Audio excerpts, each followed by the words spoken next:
Today, the president continues to play to the most extreme factions of his political base. This is the president not just doubling, tripling, quadrupling down at this point on these culture wars. He says he's not a bigot. He says that he's the least racist person you've ever met in your life. He's told me that like 3 or 4 times Great, in interviews. great. Yeah. We only know what you show.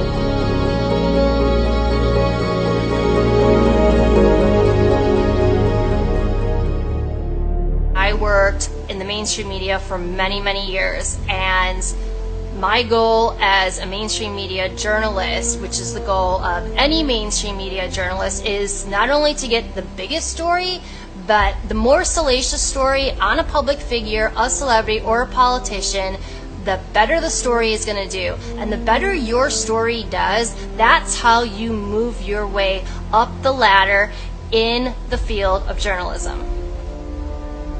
I had the privilege of covering Donald Trump. I covered him and his show, The Apprentice, and I also had the privilege to cover him and his family members.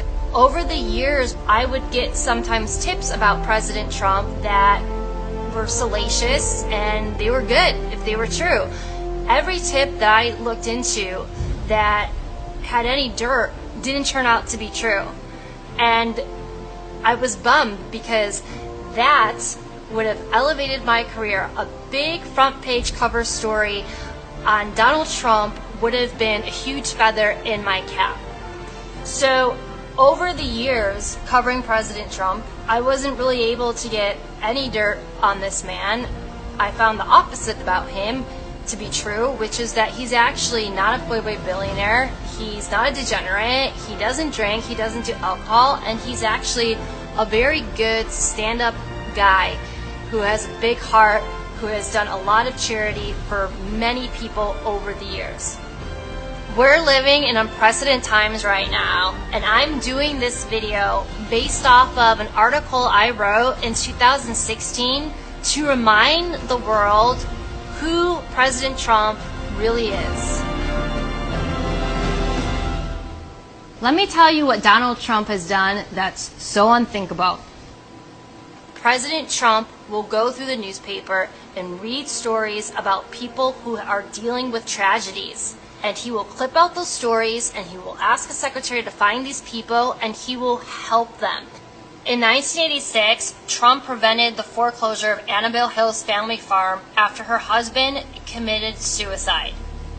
Trump was so moved by this story that he called the auction and stopped the sale of her home and gave her money so she wouldn't have to lose her home. Those are the kinds of things that Trump has a history of doing for many, many, many years. But the mainstream media will never tell you any of these stories. So how many times have we heard from the mainstream media that Trump's anti-Semitic and he hates Jews? Well, let me tell you a story about something he did for a sick little Orthodox Jewish boy. In 1988, a commercial airline refused to fly Andrew Tent, a sick Orthodox Jewish child with a rare illness, across the country to get medical care because he had to travel with an elaborate life support system. His parents contacted President Trump for help, and what did he do? He did not hesitate to send his plane to Los Angeles to take this little boy across the country to New York so he could get the medical care that he needed.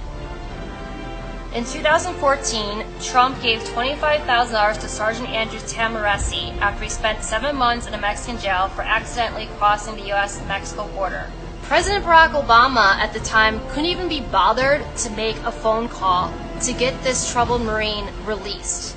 It was President Trump that came to the rescue. Another horror story. In 2000, President Trump just happened to be watching the Maury Povich show. On this episode, it featured a girl that was suffering with brittle bone disease. Hi Megan, my name's Donald, and you probably don't know me, but I was watching Maury's show the other day, and I must tell you, you really hit me right here. I think you are so beautiful, and both inside and out. I had a little something, a little gift that I gave to Maury, who's a friend of mine. He wants you and your mom to have a very special check. And when we talk about Donald Trump, when he gives out checks, we're not talking chump change here. Hi, Donald. Good. I really wanted to say thank you very much. Bye.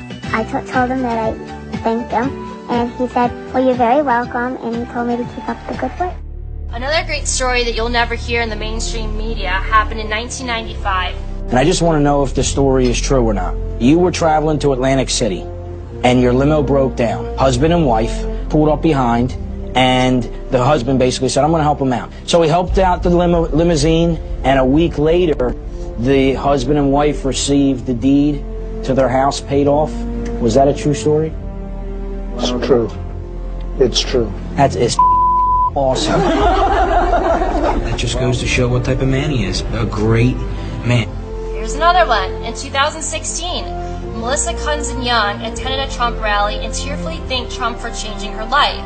She found herself struggling with an incurable illness, and during her darkest days, she explained that she received a handwritten letter from Trump telling her she's the bravest woman I know. She said that the opportunities that Trump gave her ultimately provided her son with a full ride to college.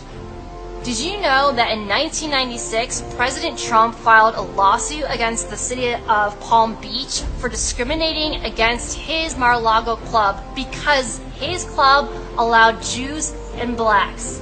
Still think he's racist?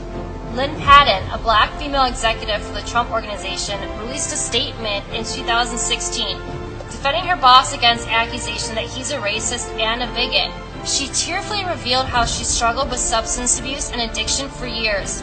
Instead of kicking her to the curb, she said the Trump Organization and his entire family loyally stood by her through immensely difficult times.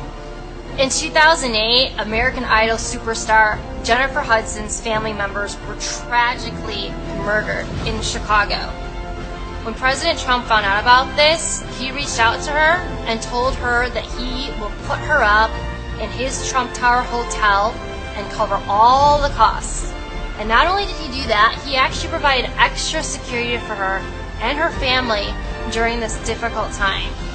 I would encourage you to be very cautious of anything that the mainstream media puts out. Ask yourself, do you really think that President Trump is a racist? Do you really think that so many conservatives that support Trump are racist? Do you really think that race is that big of an issue? Or is this an issue that's being driven by the mainstream media to divide us? I encourage you to use discernment and listen to your heart and think about these things and ignore the fake news.